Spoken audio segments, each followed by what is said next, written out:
ఓం శాంతి. ETV live ఆధ్యాత్మిక channel అందరికీ కూడా స్వాగతం.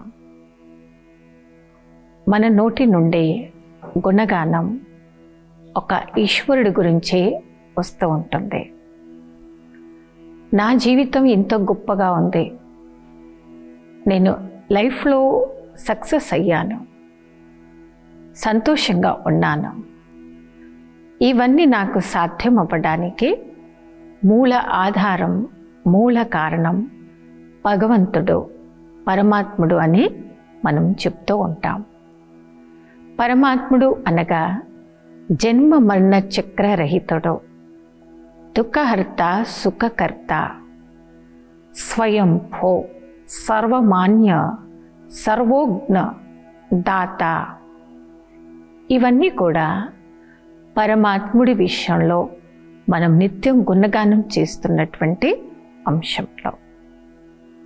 అంతటి పవిత్ర ఆత్మలో పరమాత్ముడి స్థానం తర్వాత సెకండ్ ప్లేస్లో ఉన్నటువంటి వారు దేవాత్మలు.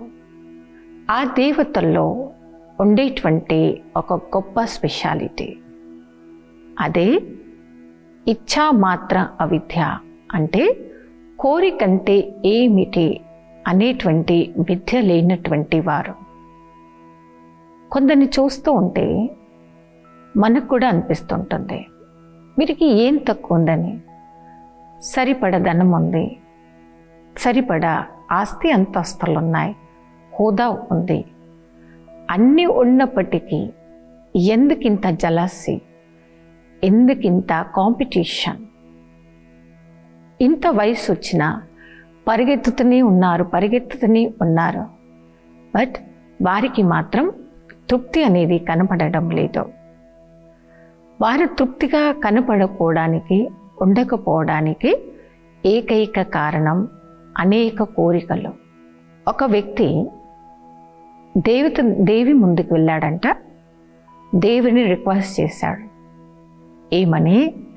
దేవి దేవి, మీరు నాకు శాంతినివ్వండి, కానీ కొంచెం తొందరగా ఇచ్చేయండి అని ఆ దేవిని ఈ భక్తుడు రిక్వెస్ట్ చేశాడనమాట. అన్ని కోరికలు వారి అనుకున్నట్టు నెరవేరింది. అప్పుడు సంతోషంగా ఉంటారు. అనుకున్న కోరిక అనుకున్న సమయంలో వారు అనుకున్న విధంగా దొరకనప్పుడు కొందరికి మైండ్ సెట్ ఎలా అయిపోయిందంటే, అతి ఓవర్ థింకింగ్, ఓవర్ ఎక్స్పెక్టేషన్తో వారి యొక్క మైండ్ స్ట్రక్చర్ అనేది అతిగా వీక్ అయిపోయింది. Week mind. ఆ వీక్ మైండ్లో ఉండేటువంటి వ్యక్తి వారికి తొందరగా కోపం వస్తుంది, కొంత తొందరగా వారు ఏడుస్తూ ఉంటారు. ఇంకా అదే కండిషన్ ఎక్కువ టైంలో ఉందనుకోండి, ఫైనల్ స్వరూపం వారి డిప్రెషన్లో కూడా వెళ్ళిపోతూ ఉంటారు. ఇవన్నీ స్టేజ్లు అన్నమాట. అతి కోరికలు రావడం, పొందడానికి వారు ఎంచుకున్నటువంటి పద్ధతి కరెక్ట్ లేదనుకోండి, రైట్ వేలో ప్రయత్నం చేసినా వారు అనుకున్నట్టు దొరకకపోతే, కోరికలు ఎక్కువ ఉంటే రాంగ్ వేను కూడా కొందరు సెలెక్ట్ చేసుకుంటూ ఉంటారు. రాంగ్ వేని సెలెక్ట్ చేసుకున్నప్పుడు వారితో అతి పాప కర్మలు, భ్రష్ట కర్మలు జరిగే అవకాశం అతిగా ఉన్నాయి. మరి ఇవన్నీ పాపకర్మలు నా వల్ల కావడానికి మూల కారణం తెలుసుకున్నారు, అతి కోరికలు. మరి మనిషి చేస్తున్నటువంటి భ్రష్ట కర్మలు ఆ ప్రేరణ పొందుతుంది ఎక్కడి నుండి అంటే, వారికంటే ఎక్కువగా ఎవరికి ఉందో, ఎవరైతే అనుకుంటున్నారో నా వద్ద ఇవన్నీ ఉన్నాయి, ఇది ఉంది, అది ఉంది, నాకు ఇది దొరికింది, అది దొరికింది, అందుకే నేను హ్యాపీగా ఉన్నాను అని బిలీవ్ చేసేటువంటి వారు ఏమనుకుంటారంటే, ఇవన్నీ ఉంటేనే మనిషి లైఫ్కి ఒక మీనింగ్ ఉంది, ఇవన్నీ లేకపోతే మనిషి లైఫ్కి మీనింగ్ లేదు అని ఇలాంటి థింక్ చేసేటువంటి ఓవర్ థింక్ని, ఓవర్ ఎక్స్పెక్టేషన్లో ఉండేటువంటి వారు శాంతిగా ఉండలేరు. దేవతలో సంపూర్ణంగా, సుఖంగా, శాంతిగా, పవిత్రంగా వారి యొక్క లైఫ్ని దేవతాయుగంలో వారు ఉన్నారు, వారు అలా జీవించగలిగారు. ఆ దేవాత్మలో ఉన్నటువంటి గొప్ప విశేషత, దాన్ని అంటారు ఇచ్ఛా మాత్రం అవిద్య. ఇచ్ఛా మాత్రం అవిద్య అనగా కోరికలంటే ఏమిటి అనే విద్య లేనటువంటి వారు.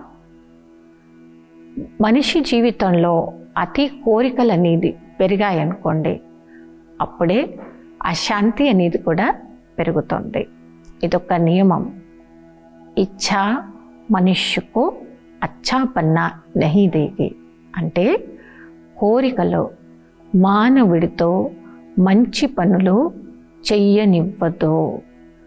సహజమైన రీతిలో వాళ్ళు అనుకుంది, వారు ఎంచుకుంది కోరికలు పూర్తవుతే ఓకే.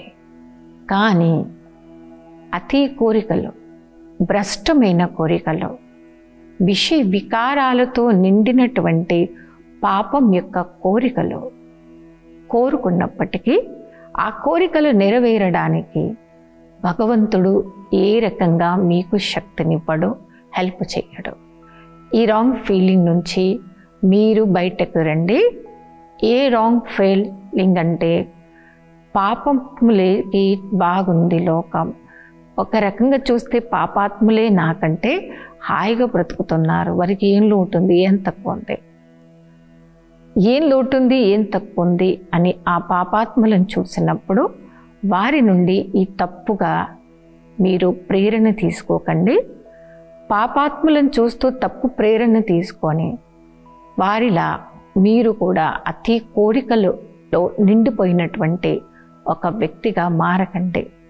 మనం దేవతలు గుణగానం చేసినప్పుడు వారి లైఫ్ స్టైల్ నుండి మనం నేర్చుకోవలసినటువంటి గొప్ప అంశము ఇచ్ఛా మాత్రం అవిద్య అవ్వడం.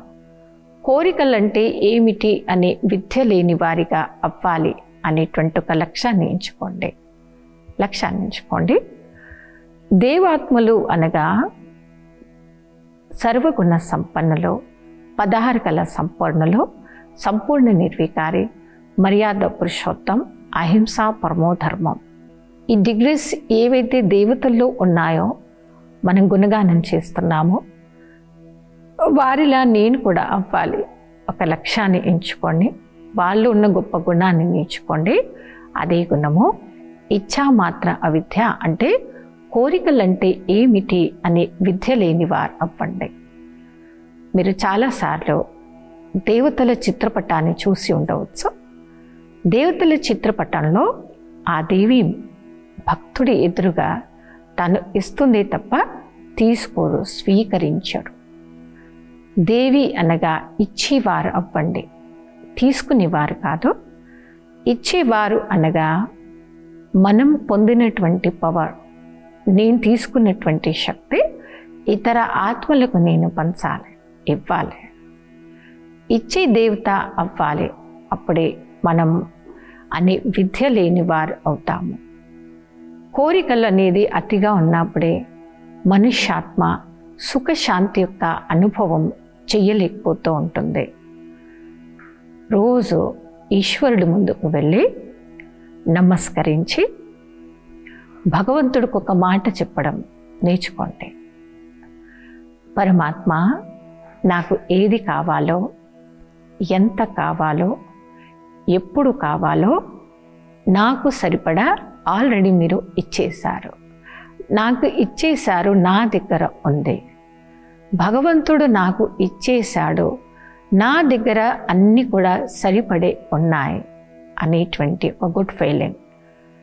ఆ శక్తి మిమ్మల్ని ప్రతి అడుగులో అడుగు వేయిస్తుంది.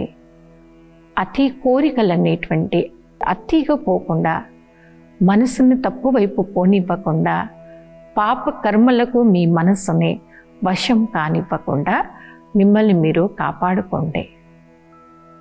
మనిషి జీవితంలో కొన్ని కర్మలు ఇలాంటివి చేసేసాడంటే రాంగ్ కర్మలు. ఆ రాంగ్ కర్మలో ప్రజెంట్లో మీరు ఏం చేసి కూడా కొన్నిటిని సరి చేసుకోలేరు. అలాంటి రాంగ్ కర్మ సరి చేసుకోలేదు అని మీకు అనిపిస్తున్నటువంటి ఆ కర్మలను పుణ్యకర్మలు చేయండి, దాన కర్మలు చేయండి. అంటే దానం చేయడము అంటే గొప్ప దానము, ప్రతి ఒక్క ఆత్మకు మంచి మెసేజ్ ఇవ్వడం, వారిని ఆధ్యాత్మికంగా ప్రోత్సహించటం, దానికోసం కూడా మనం టైం కేటాయించటం, ఇది కూడా గొప్ప విశేషమే. ఒక మంచి పుణ్య కార్యంలో సమయం కేటాయించడం, సంకల్పాలు చేయడం, ఇది కూడా ఒక రకంగా మీరు ఇస్తున్నటువంటి సహయోగమే. ఇవన్నీ మనం చేసినప్పుడే దేవతా యుగంలో ఉండేటువంటి దైవాత్మల సమానంగా కోరికలంటే ఏమిటి అనే విద్య లేనటువంటి జీవితాన్ని అనుభవం చెయ్యగలుగుతారు. గుణగానం ఈ రోజు నుంచి మనం స్టార్ట్ చేద్దాం. పరమాత్ముడికి ధన్యవాదాలు చెప్పడం, నాకు కనపడేటువంటి ప్రతి ఆత్మకు ఆశీర్వాదాలనే దానం ఇవ్వడం, దానం ఇస్తూ పోండి, పంచుతూ పోండి, పంచండి. ఎదుటి ఆత్మ ఇలాంటి కర్మలు చేస్తున్నా, భ్రష్ట కర్మలు చేస్తున్న భ్రష్టాత్మనైనప్పటికీ మీరు మాత్రం వారి గురించి మనసులో నిత్యం శుభం కోరుకోండి, శుభం ఆలోచించండి.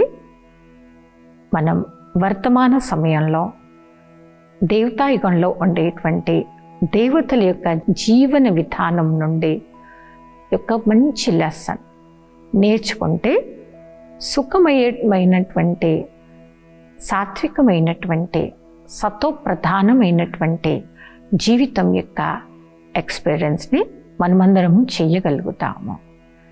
ఈ విధంగా ఇచ్చా మాత్రం అవిద్య, కోరికలంటే ఏమిటి అనే విద్య లేని వారి అనుభవం చేస్తూ సుఖము, శాంతి, పవిత్రతను ధారణ చేస్తూ మీరు కూడా సతో ప్రధానంగా, సాత్వికంగా మారండి. దేవతాయుగంలో ఉండేటువంటి రియల్ హ్యాపీనెస్ని ప్రజెంట్ లైఫ్లోనే ఎక్స్పీరియన్స్ చేయండి. అప్పుడే మీకు కావలసినటువంటి సంతోషం మీరు చూడగలుగుతారు.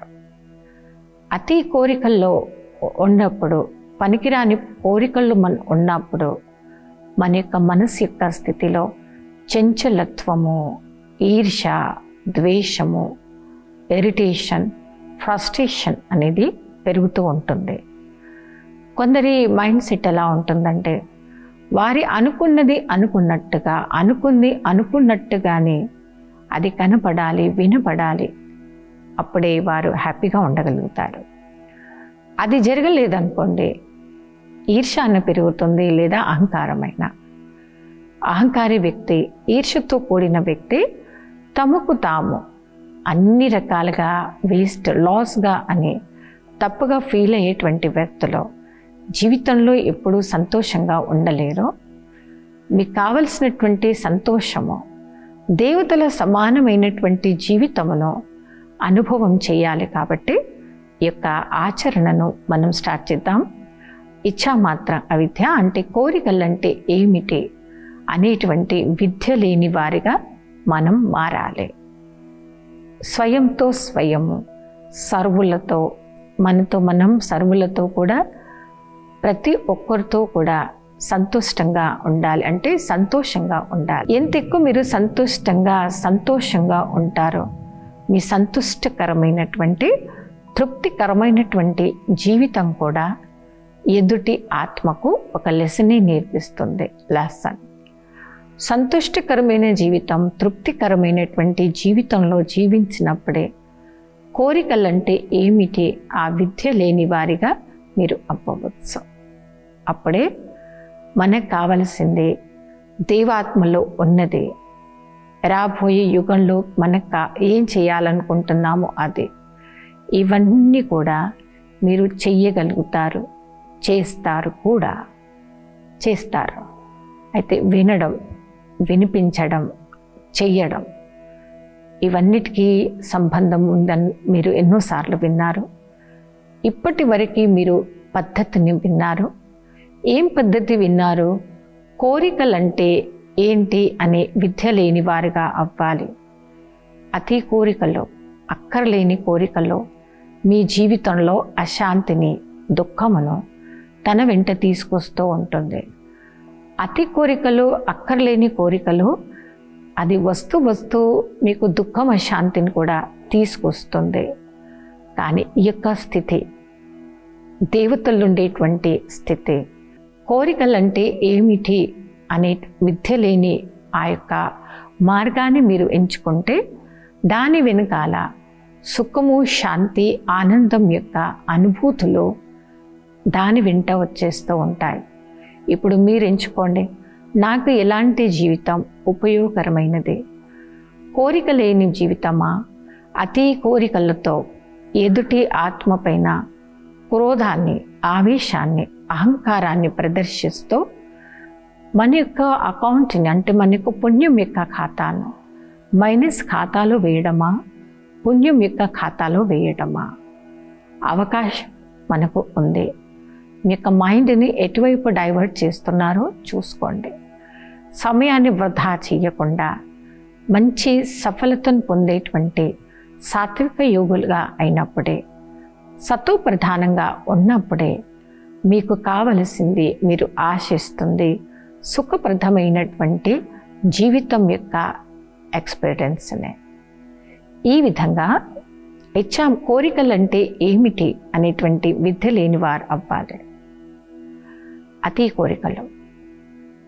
కోరికలు కూడా ఎలా ఉంటాయంటే, ఒక వ్యక్తి పాల వ్యాపారస్తుడు, రోజు పూజలు చేసేవాడు. అతనికి అగెనిస్ట్గా ఇంకొక వ్యాపారి, ఆ వ్యక్తి కూడా పాల వ్యాపారియే. ఇద్దరు పాల వ్యాపారస్తులో ఒక వ్యక్తి ఆవు పాలు అమ్మే పాల వ్యాపారి, ఇంకొక వ్యక్తి బర్రెపాలు అమ్మేటువంటి పాల వ్యాపారి. మిల్క్ సేల్ చేసేటువంటి ఆ యొక్క ప్లేసెస్ ఎదురెదురుగా ఉండేవన్నమాట. రోజు వారిద్దరికి కాంపిటీషన్ పెరిగేది. ఆవు పాలు అమ్మే వ్యాపారస్తుడు, బర్రె పాలు అమ్మేటువంటి వ్యాపారస్తుడి మధ్య ఒకరోజు భగవంతుడికి ముందు కోరికలను పెట్టి, కోరికలను వేడుకునేటువంటి అవకాశం గ్రామస్తులందరికీ దొరికిందనమాట. ఆ గ్రామస్తులందరికీ దండోర వేశారు. ఏం దండోర వేశారంటే, ఈరోజు ఒక్కరోజు మాత్రమే భగవంతుడికి కోరికలు చెప్పడానికి అవకాశం ఉన్న రోజు కాబట్టి ఈరోజు మీకు ఏం కోరికలున్నా భగవంతుణ్ణి మీరు వేడుకోండి, అవకాశం మీ అందరికీ ఉంది అని దండోర వేశారనమాట, చాటింపు వేశారు. ఆల్రెడీ పాలమ్మేటువంటి వ్యాపారి, ఆవు పాలు అమ్మే వ్యాపారి, తర్వాత బర్రె పాలు అమ్మేటువంటి వ్యాపారస్తుడి మధ్య ఇప్పటి నుండి కాంపిటీషన్ అనేది నడుస్తోందన్నమాట. తెలియని ఒకలాంటి యుద్ధం ఎప్పటి నుండో ఇద్దరి మధ్య నడుస్తూ ఉంది. ఈరోజు కోరికలు భగవంతునికి ముందు చెప్పడానికి, కోరికలు భగవంతునికి సమర్పించడానికి అవకాశం వచ్చినటువంటి డే. కోరికలు కోరుకునే ముందు ఒక కండిషన్ పెట్టారు. మీ కోరికలో పాపం ఉండకూడదు, స్వార్థం ఉండకూడదు. ఏ కోరికలైతే స్వార్థం, పాపం ఉందో ఆ కోరికలు భగవంతుడు నెరవేర్చడు. కానీ ఇద్దరి మధ్య పెరిగినటువంటి సంఘర్షణ, గొడవల మధ్య రెండు వైపులో క్రోధాలు పెరిగాయి, రెండు వైపులా ఈర్ష్యలు పెరిగాయి అన్నమాట. అయితే పాల వ్యాపారం చేసేటువంటి వ్యాపారస్తుడికి పాల సేల్ తక్కువ ఉంది, బర్రెపాలు వ్యాపారం చేసేటువంటి ఆ వ్యాపారస్తుడికి బర్రెపాల సేల్ ఎక్కువ ఉంది. కండిషన్ వినడం ఈర్ష్యకి, క్రోధానికి వశమైనటువంటి పాల వ్యాపారస్తుడు అక్కడ అనౌన్స్ చేస్తున్న కండిషన్ని కరెక్ట్ వినలేకపోయాడనమాట. తన కాన్సన్ట్రేషన్ మొత్తం దేనిపై ఉంది? నేను కోరుకున్న కోరిక దేవుడు ఏం చేసినా పర్లేదు, కానీ నా కోరికలు మాత్రం పూర్తి మీరు చేయవలసిందే. రిక్వెస్ట్ చేయడం ప్రేమగా కాదండి, డిమాండ్ చేస్తున్నాడు భక్తుడు. ఏమని? భగవంతుడా, మీరు నన్ను విన్ చేయాలి, నాకే అవన్నీ కూడా రావాలి, మీరు నాకు మాత్రమే ఇవ్వాలి. ఈ వ్యక్తి కోరుకున్న కోరిక ఏంటంటే, హే భగవంతుడా, పాల వ్యాపారస్తుని, బర్రె వ్యాపారస్తున్నాము, ఇద్దరమే కూడా మీకు కోరుకుంటున్నాము. పాల వ్యాపారస్తుడి యొక్క సేల్, బర్రె వ్యాపారస్తుడి యొక్క సేల్ని మీరిద్దరిని చూస్తూనే ఉన్నారు. బర్రె పాలు అమ్ముతున్నటువంటి వ్యాపారస్తుడి సేల్ చాలానే ఉంది, కానీ పాల వ్యాపారస్తున్న నాకు సేల్ తక్కువ ఉంది. దేవుడా, నాకేమన్నా కానివ్వండి, కానీ నేను నిద్ర లేసేసరికి నా ఎదురు ఉండేటువంటి ఎక్కువ పాలు ఇస్తున్నటువంటి ఆ జీవి చనిపోవాలి అనేటువంటి మొక్కుడు మొక్కి వారు నిద్రపోయారు.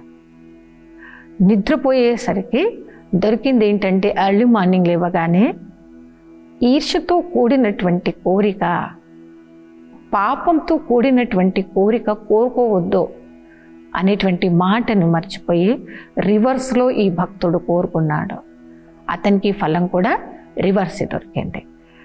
అలా రివర్స్ దొరకగానే అతనికి దొరికింది రిటర్న్లో దుఃఖము మరియు అశాంతి. దుఃఖము అశాంతి నాకు దొరకొద్దు అంటే దేవతల సమానమైనటువంటి ఆ స్థితిని అనుభవం చేయడానికి మనం ప్రయత్నించాలి. ఒక కండిషన్ గుర్తుపెట్టుకోండి, మన కోరికలు నెరవేరేది భగవంతుడు నెరవేరడానికి మనకు పవర్ ఇచ్చేది ఈ రెండు లేనప్పుడే. మన కోరికల్లో స్వార్థం ఉండకూడదు, పాపం ఉండకూడదు.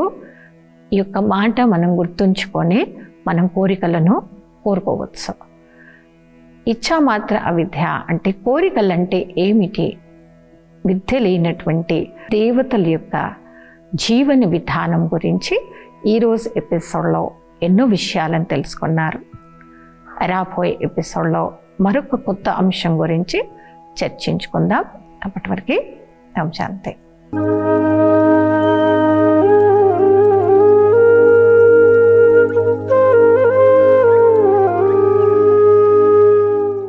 ఈ కార్యక్రమాన్ని తిరిగి చూడాలనుకుంటే www.youtube.com/@ETV Life Spiritual లో చూడవచ్చు.